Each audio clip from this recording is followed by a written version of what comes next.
For more on this, we're now being joined live by Professor James A. Russell, who is an associate professor in the Department of National Security Affairs at NPS, where he's teaching courses on U.S. foreign policy in West Asia, military innovation and national security strategy.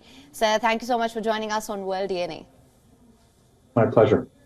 Now, sir, my first question to you, as I'm sure you heard as well, U.S. President Joe Biden has said that they've been quietly working with Israel to reduce Israel's military presence in Gaza and get them significantly out of Gaza. I just want to understand, the United States has firmly backed Israel's operations.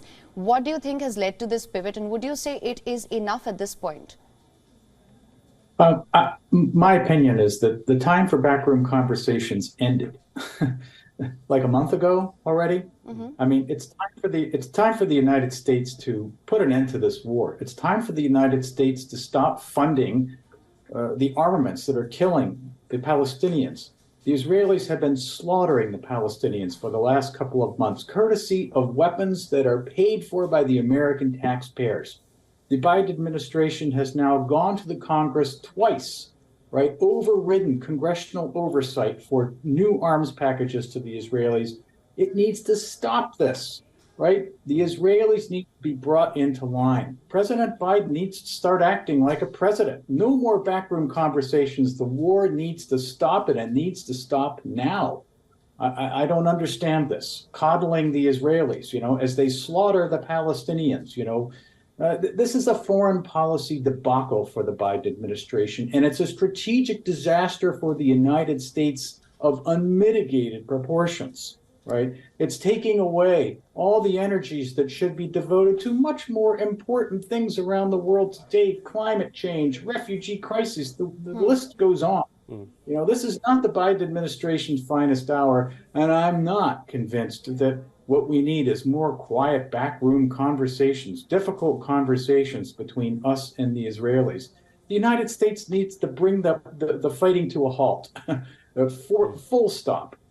Professor Russell, I also wanted to get your thoughts on this. Now, if you just go over the video of President Biden speaking to the audience there in the church, now his comment regarding Israel and him making efforts to get Israel out of Gaza, those comments, that line came after he was heckled. Do you feel he would have made that statement in any other setting unless the audience would have really nudged him to say something in response? I can't speak to that. I wasn't there. I'm not sure about the context.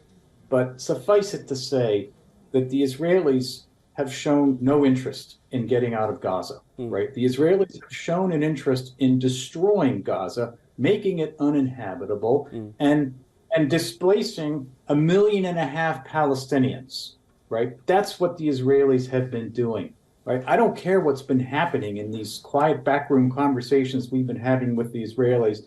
The facts on the ground speak for themselves. They're slaughtering the Palestinians, and they're making it impossible for them to live in Gaza, which raises this whole question. So where are the Gazans supposed to go? We've heard from various members of Benjamin Netanyahu's cabinet that they want them to go live in the Sinai.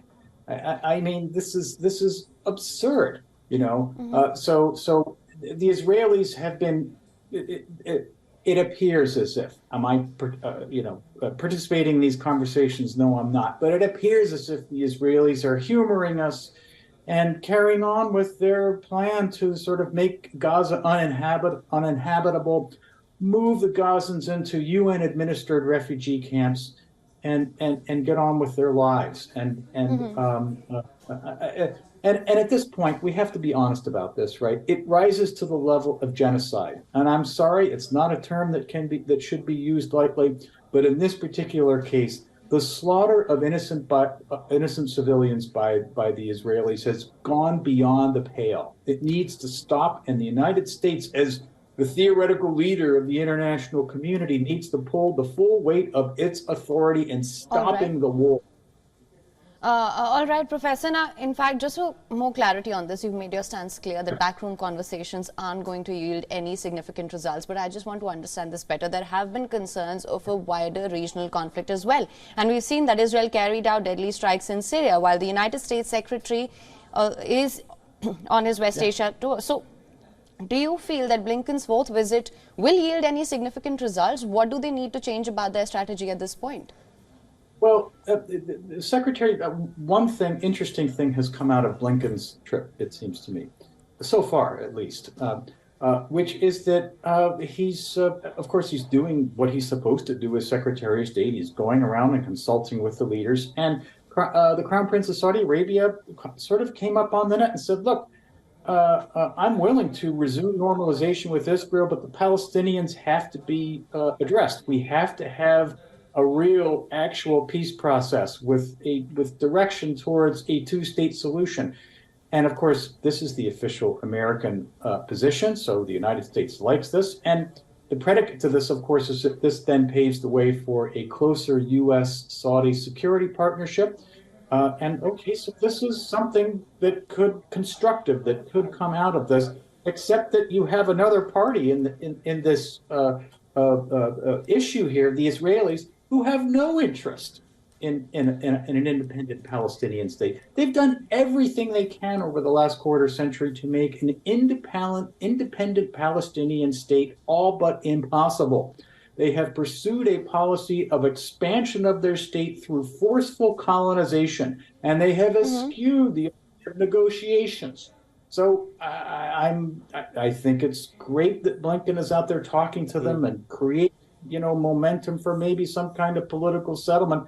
But the 60,000-pound gorilla in the room is that the Israelis have no interest in an independent Palestinian state, and they have worked assiduously to make it impossible. Hence, look at the military campaign in Gaza. It's left of Gaza. It's been flattened.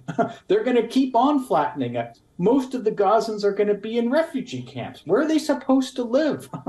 I mean, it's a joke. I mean, I'm sorry, it's a bad joke. I don't mean to sort of belittle this, but it's really kind of frustrating to sit here and watch this, and the United States talking about these constructive things it can do, while the Israelis are off the reservation. The Israelis appear as if they would actually like an excuse for a wider regional war, hauling off and blasting away with their drones against their enemy Beirut. I mean, this is, I mean, it's just. It's ridiculous. Professor Russell, we'll of course be discussing these developing issues as they happen, and of course we've not seen the end of the war, and we're hoping that it comes to an end at the earliest. Thank you so much for joining in on World DNA and sharing all your insights with us. Thank you for having me. I appreciate it.